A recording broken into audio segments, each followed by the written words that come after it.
Le ronde et justement, en parlant de recul, on va peut-être en prendre du recul dans cette keynote d'ouverture avec Dominique Siama, directeur, alors je disais CY ou CY Design School, parce qu'on va parler de mobilité, on va parler aussi de design. Peut-être que le design peut, enfin c'est pas peut-être, c'est sûr d'ailleurs, le design va pouvoir donc aider à faire changer aussi les choses et on va l'évoquer. La keynote d'ouverture donc avec notre expert mondialement reconnu en mobilité, j'aime bien présenter comme ça, ancien chercheur en intelligence artificielle.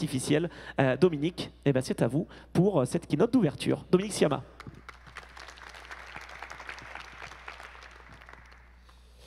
Merci beaucoup. Alors moi, ça me fait beaucoup d'honneur de me considérer comme un spécialiste mondial de la mobilité. Mon ego ne va pas supporter. Et donc, je pense que je suis plus un expert du design que de la mobilité. Mais vous allez voir que je vais vous parler de mobilité et en même temps, je ne vais pas du tout vous en parler. Vous savez, quand on pose la question à un designer, normalement, en tout cas c'est ce que je dis à mes étudiants, je dis il ne faut surtout pas que vous répondiez aux questions qu'on vous pose. Il faut que vous étudiez les questions d'abord. Parce qu'on a trop fait ça justement de répondre à des questions sans vraiment les étudier. Et on voit l'état du monde dans lequel nous vivons. En fait, il est lié à cette propension à répondre à des questions sans vraiment les étudier. Alors, donc moi je vais vous parler du pouvoir du design. Alors, et pour ça, alors je ne sais pas si ça marche, il faut que je me dirige vers quoi? Vers rien. Non.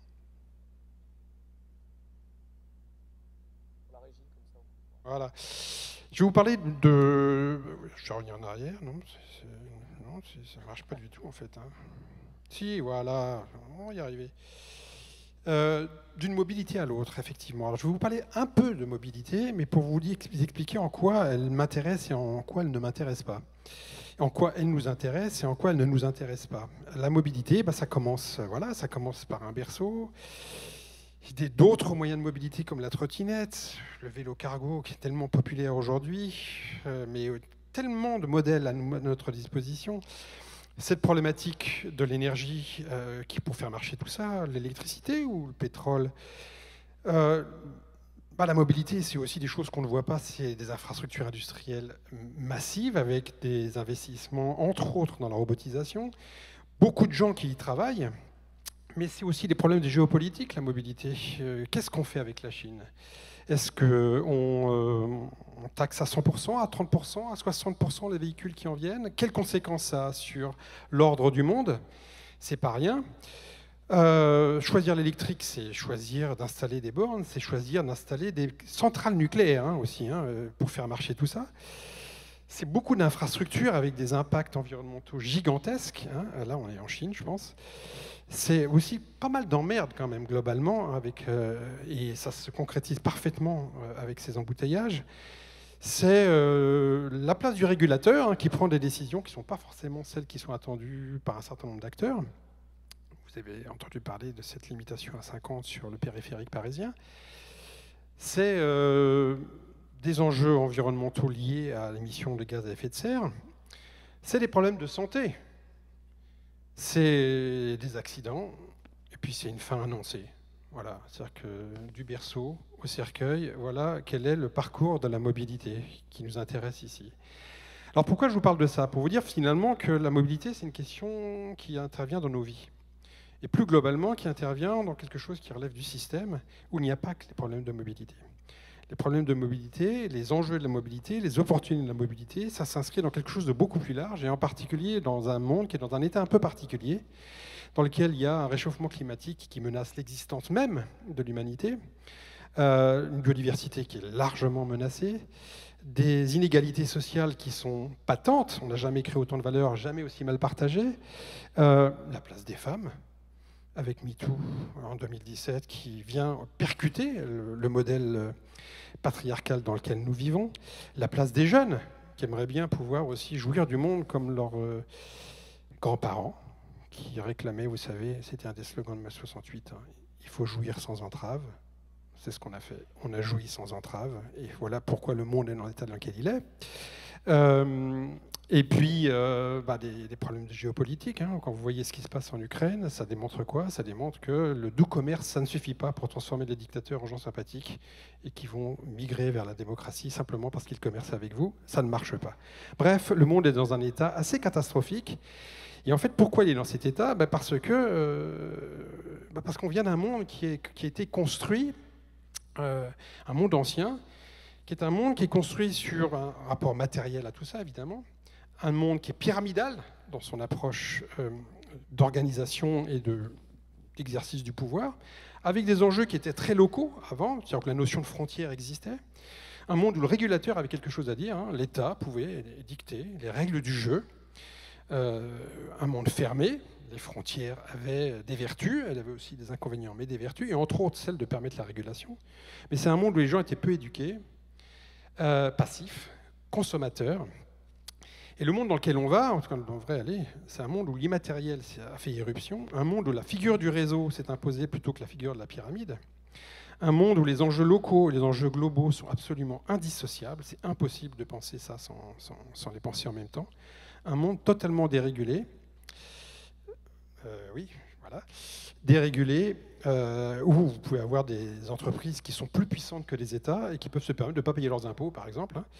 Un monde ouvert, ça a des vertus, ça a des inconvénients, mais c'est un monde, et ça c'est une bonne nouvelle, où il y a de plus en plus de gens éduqués, de gens critiques, de gens sélectifs, de gens outillés. Et ça c'est une très très bonne nouvelle. Alors le monde ancien, c'est le monde de cet homme-là, c'est le monde de Descartes. Descartes, c'est un monsieur qui a une pensée extraordinaire, mais qui a eu un effet sur le monde qui est assez catastrophique, puisque c'est le monde de la séparation. La puissance de la pensée de Descartes, c'est une pensée analytique, c'est une pensée qui décompose tout, c'est une pensée qui a fait de la partition du monde l'alpha et l'oméga de sa maîtrise. C'est une pensée qui a instauré, mais comme une méthode puissante, celle de la séquentialité de notre pensée, la linéarité de notre pensée, et donc qui nous permet de tout séparer en petits morceaux. Et ça a eu un impact assez gigantesque, et entre autres sur notre éducation. Et le monde dans lequel on va, en tout cas dans lequel on devrait aller, hein, c'est le monde de cet homme-là, c'est le monde d'Edgar Morin. Alors Edgar Morin, qu'est-ce qu'il nous dit? Non, il nous dit que le monde n'est pas du tout analysable et découpable en morceaux. Il faut le regarder de manière systémique. On ne peut pas faire autrement que de regarder le monde comme un tout. La complexité est là, il faut l'embrasser plutôt que la nier. On ne peut pas la couper en morceaux, on est obligé de la regarder en même temps. Et le fait de la regarder en même temps, ça implique d'avoir une posture parallèle. Le parallélisme des regards, entre autres parallélisme des regards disciplinaires, mais pas que, vous allez voir.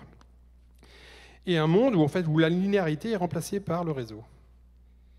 Alors, le monde qu'on quitte, c'est celui-là, c'est celui de la ligne d'assemblage. Vous connaissez tous ce film, si vous ne l'avez pas vu, voyez-le. C'est le monde, ça c'est donc les temps modernes, hein, c'est le monde de la ligne d'assemblage. C'est-à-dire qu'avec la pensée cartésienne, la pensée linéaire, la pensée séquentielle, on a installé la figure de la ligne d'assemblage comme la figure permanente, partout. Tout est transformé en ligne d'assemblage. Évidemment, les industries sont des lignes d'assemblage, mais les espaces publics sont des lignes d'assemblage, les administrations sont des lignes d'assemblage, les entreprises sont des lignes d'assemblage. Tout est considéré de manière linéaire, où on va passer des objets qui correspondent à des tâches d'ailleurs, au voisin, sans savoir exactement ce que le voisin fait, mais ça n'a aucune importance, qui va le passer à son voisin, qui ne sait pas ce qu'il fait non plus, mais ça n'a aucune importance, parce qu'à la fin, ça produit quelque chose. Voilà. Et c'est sur cette efficacité supposée-là que s'est construit le monde jusqu'à présent, et on voit l'état dans lequel on est. Alors évidemment, sur la ligne d'assemblage, au-delà de son efficacité, ce qu'on peut voir, c'est que plus on zoome sur la ligne d'assemblage, moins on sait ce qu'on fait. Par exemple, là, vous voyez, Charlie Chaplin, il fait un geste, son voisin de droite en fait un autre, et son voisin de gauche en fait un autre. Il l'a fait exprès. Personne ne sait comprendre la signification du geste qu'il est en train de faire, mais ça participe, paraît-il, à un projet. Ils ne connaissent pas. Et donc, il faut passer de ce monde-là, de la ligne d'assemblage, où le sens a disparu, hein, et où même le sens de notre travail a disparu, le sens de nos projets s'est dissous, à un monde qui ressemble à ça, en fait, qui ressemble à un chou romanesco. Vous connaissez ce chou, vous l'avez mangé peut-être. Ce chou, c'est un chou fractal. L'intérêt du chou romanesco, c'est qu'il est construit sur une forme unique. C'est-à-dire qu'il est fait de bourgeons, qui sont faits de bourgeons, qui sont faits de bourgeons, qui sont faits de bourgeons. C'est-à-dire, quel que soit le niveau de zoom que vous faites dans le chou, qu'est-ce que vous voyez? Vous voyez le chou, tout le temps. Évidemment, c'est une métaphore. Nos projets doivent ressembler à des choux romanesco. Le monde doit ressembler à un chou romanesco. Pourquoi? Parce que dans un chou romanesco, chaque fois que vous faites un zoom, vous voyez le chou. Dans la ligne d'assemblage, si vous êtes un balayeur à la NASA, ou quelqu'un qui travaille sur les propergoles, ou quelqu'un qui travaille sur l'interface, la seule chose que vous savez, c'est que vous balayez, que vous travaillez sur les propergoles ou vous travaillez sur les interfaces. Mais si la NASA, c'est un show romanesco, le balayeur, qu'est-ce qu'il fait? Il fait la même chose que celui qui travaille sur les propergoles, il fait la même chose que celui qui travaille sur les interfaces, il envoie des gens sur la Lune. C'est ça son job, c'est d'envoyer des gens sur la Lune. Et le projet d'envoyer des gens sur la Lune, c'est le sien. C'est pas celui de son voisin, c'est le sien. Il sait exactement à quoi il contribue tout le temps. Et donc, ça va marcher. Il faut passer de la mécanique, voilà, hein, la mécanique, le cartésianisme, au vivant. Le vivant, c'est la métaphore absolue de la complexité. Comment on fait? Il y a 3 choses qu'il va falloir faire. 1, il va falloir s'occuper de la matière. Gérer, utiliser, transformer les ressources du monde de manière durable et raisonnée. On ne l'a pas fait jusqu'à présent. Il va falloir le faire. 2, on ne va pas renoncer à avoir des belles vies. On va continuer de concevoir, produire les objets, les systèmes, les services, les expériences au service de tous et de chacun. Évidemment, en tenant compte des limites de la planète. Et 3, on va faire ce qu'on n'a pas fait jusqu'à présent, préparer, motiver, prendre et orchestrer les meilleures décisions possibles. Alors on pourrait dire, on a déjà fait ça. Il y a des gens qui s'occupent de prendre des décisions, il y a des gens qui s'occupent de faire la conception, et il y a des gens, paraît-il, qui s'occupent de la matière. Ce n'est pas les mêmes. Et souvent, ceux qui prennent des décisions sont assez ignorants de ce qui se passe dans l'étape d'avant, voire dans l'étape d'avant encore. Et donc, on ne peut pas séparer ces 3 enjeux. Ils sont indissociablement liés. Il faut les lier définitivement. Donc, préparer, motiver, prendre et orchestrer les meilleures décisions possibles, voilà, c'est ça qu'il faut faire. Ça commence par ça. Parce que, vous voyez, on est très talentueux dans la conception. On est tellement talentueux qu'on est capable de produire des objets extraordinairement beaux, techniquement parlant, esthétiquement parlant, mais qui sont les conséquences de décisions foireuses. On fait ça très très bien. Voilà. Vous prenez un SUV en ville, par exemple. Un SUV en ville, ça sert à quoi? Ça sert à rien. Ça sert à prendre de la place, à polluer, évidemment à exprimer son statut social, mais globalement, c'est un objet inutile. Donc, est-ce qu'il faut faire des SUV en ville? Est-ce qu'il faut autoriser les SUV en ville? La réponse, pour ce qui me concerne, c'est non. Il ne faut pas. Mais une fois qu'on a décidé de faire des SUV, on sait très bien les faire, il n'y a pas de problème. Et ils sont magnifiques, tout en étant inutiles. Donc notre capacité à produire des choses qui sont inutiles, elle est patente. Et donc, comment on fait pour prendre la meilleure décision possible? Eh bien, vous savez, je vais vous dire comment on fait. Il faut faire design. Le design, ça sert à prendre des bonnes décisions. Alors ça, c'est un peu inattendu, parce que ce n'est pas exactement ce à quoi on s'attend. Quand le design, on pense que ça sert à faire ce sur quoi vous êtes assis, des voitures, des meubles, de l'architecture intérieure, des pop-up stores. Ça sert à ça, le design. Non, ça ne sert pas à ça, le design. Ça, c'est les conséquences du design. C'est les effets de bord du design. Le design, ça ne sert pas à ça. Le design, ça sert à prendre des bonnes décisions et à en matérialiser les conséquences. Alors, qu'est-ce qui nous permet de dire une chose pareille? C'est l'étymologie. Le mot design, ça vient de ce mot-là. C'est un mot italien. C'est un mot qu'utilisait déjà Léonard de Vinci en son temps. Disegno, qu'on utilise toujours aujourd'hui. Et disegno en italien, ça veut dire 2 choses. Ça veut dire le dessin. Disegnare, dessiner. Il disegno, le dessin. Et ça veut dire aussi le dessin, c'est-à-dire le projet. Pourquoi? Parce que avant Descartes, avant Galilée, avant qu'on ne sépare l'art et la science, ceux qui faisaient les plans des cathédrales et des duomos, c'était ceux qui les décoraient. C'était les mêmes. Les ingénieurs, c'était les artistes, et les artistes, c'était les ingénieurs. Léonard de Vinci, c'est la figure emblématique de ça. C'est un génie en termes d'ingénierie, et c'est un génie en termes artistiques. Il combine les deux, avant qu'on sépare l'art et la science. Avant qu'on sépare la technique du projet. Il y a un mot français qui encapsule ces 2 sens, c'est le mot plan. Un plan, qu'est-ce que c'est? C'est un dessin. Un plan, qu'est-ce que c'est? C'est un projet. En vieux français, dessin, EIN, il y a un G à la fin. Dessin. Ça traverse la Manche, ça devient design. Ce petit G, il y a un verbe français qui s'en souvient, c'est le verbe désigner. Je désigne l'endroit où je veux aller. C'est ça que je veux. Mon projet, c'est d'aller là-bas. Pas tout seul de préférence. Désigner, designer, ça s'écrit pareil. Parce que ça vient de ce mot-là. Donc qu'est-ce que c'est que le design? Le design, c'est pas un métier. Designer, c'est un métier, mais design, c'est pas un métier. C'est même pas une discipline comme la chimie ou la peinture. C'est une culture. C'est une culture de la collaboration. C'est une culture qui n'appartient pas aux designers. C'est une culture que portent les designers, mais qui n'appartient pas aux designers. Parce qu'il n'y aurait que des designers sur Terre, il n'y aurait rien qui marcherait. Il n'y aurait que des ingénieurs sur Terre, on a essayé, ça donne la situation dans laquelle on est. C'est-à-dire où on pense que la science et la technologie, ça suffit pour maîtriser le monde et définir la qualité de nos projets. C'est pas vrai. La seule manière de réussir, c'est ensemble. La seule manière de pouvoir avoir des projets, c'est ensemble. Et ça veut dire ensemble, ça veut dire que le projet appartient à tout le monde. Et qu'il n'y a pas une personne qui est plus légitime que l'autre à porter le projet. Et donc, cette culture du projet, cette culture de la transformation, oui, elle est portée par des professionnels qui sont les designers. Et c'est quoi sa définition? C'est contribuer à créer les conditions d'expérience de vie réussie pour tous et chacun. C'est ça la définition du design. Alors évidemment, l'ancien design, ça rentre parfaitement là-dedans. Vous êtes assis sur des conditions d'expérience de vie. Vous bougez avec des conditions d'expérience de vie. Quand vous manipulez votre téléphone, vous manipulez des conditions d'expérience de vie. Donc le design classique, ça rentre là-dedans. Mais ça, c'est la définition du management. Qu'est-ce que c'est qu'un bon manager? C'est quelqu'un qui contribue à créer les conditions d'expérience de vie réussie pour tous et chacun de ses collaborateurs. Qui fait du design, en fait. Et c'est quoi l'action d'un élu politique, d'un acteur politique, d'un agent territorial? C'est de contribuer à créer les conditions d'expérience de vie réussie pour tous et chacun des habitants du territoire. C'est exactement c'est votre mission. Vous faites du design. Et c'est ça qui est intéressant, c'est que le design n'appartient pas aux designers. Maintenant, il faut le faire avec la bonne culture, parce qu'on ne nous a pas formés pour ça. On nous a formés, pas du tout pour ça, on nous a formés pour servir le paradigme de René Descartes, pas le paradigme d'Edgar Morin. Et effectivement, quand on regarde, si ça peut bien passer, oui, de la matière à la décision, c'est les trois questions que je vous... Voilà, c'est un continuum, le design, ça va de la matière à la décision, et les designers ne sont pas les moins bien placés pour participer à ça, à la prise de décision. Là où ils en sont exclus aujourd'hui, c'est-à-dire que la prise de décision, c'est l'apanage des élites qui sortent des grandes écoles. Vous sortez de Centrale, de Polytechnique, d'HEC, de l'INSEAD, que sais-je. Là, voilà, le pouvoir est à vous, vous êtes le sachant qui a toute possibilité de prendre les décisions qui vont être consommées par d'autres. Vous savez, la vraie société de consommation, c'est la société de consommation de la décision. C'est-à-dire qu'on prend des décisions qui sont consommées par d'autres, sans que vous ayez d'ailleurs beaucoup demandé l'avis de ceux qui vont les consommer.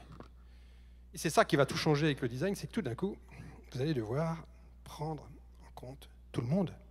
Et pas simplement comme des consommateurs, comme des acteurs. Les territoires le savent bien, qui de plus en plus sont en train de mettre en place des designs de politique publique en faisant référence, et plus que référence, en faisant appel aux parties prenantes. Parce qu'il vaut mieux travailler avec les gens pour produire quelque chose qui les concerne que les mettre devant le fait accompli en disant « c'est ça que vous allez devoir vivre maintenant ». Alors c'est quoi la méthode? C'est celle-ci, vous voyez, donc ça commence par la question, chose qu'on ne fait pas en France assez souvent, d'accord? C'est-à-dire qu'on vous pose une question, un bon élève, qu'est-ce qu'il fait? Il lève la main pour donner la réponse. Voilà, c'est ça qu'il fait. Un bon élève, c'est quelqu'un qui ne répond pas à la question. Un bon élève, c'est quelqu'un qui dit « votre question, je ne suis pas certain que c'est la bonne question, donc on va étudier la question, avant d'y répondre ». Puis une fois qu'on a étudié la question, on ne va toujours pas répondre à la question. Parce qu'une question ne vaut rien si on ne l'a pas confrontée au terrain sur lequel elle se pose. Donc il faut aller sur le terrain. Et ça aussi, on ne le fait pas beaucoup en France, aller sur le terrain. On pense qu'on a le modèle, et que le modèle, ça vaut mieux que le réel. Le goût de l'abstraction française. Voilà, le modèle vaut mieux que le réel. Et donc on va travailler sur le modèle, et on va demander à la réalité de se conformer au modèle, et pas le contraire.